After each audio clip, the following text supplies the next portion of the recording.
ভগবানের কোমরে একটা ছোট্ট ঘুমকি বাঁধা আছে। তো ভগবান তিনি তো খুব চঞ্চল, যখন খুশি দেবেন চলে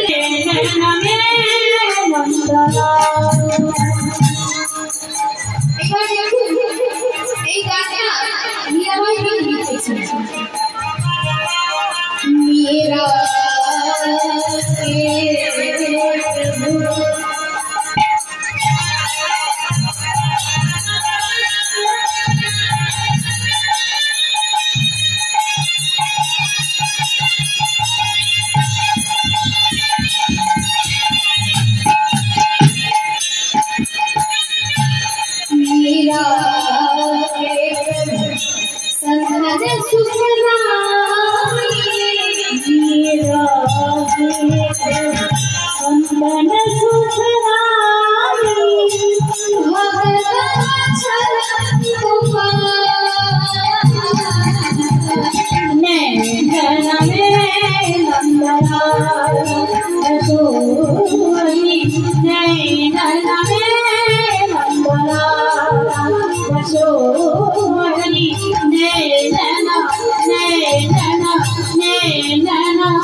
এইভাবে সে ছোট মীরা একটু করে বড় হয়।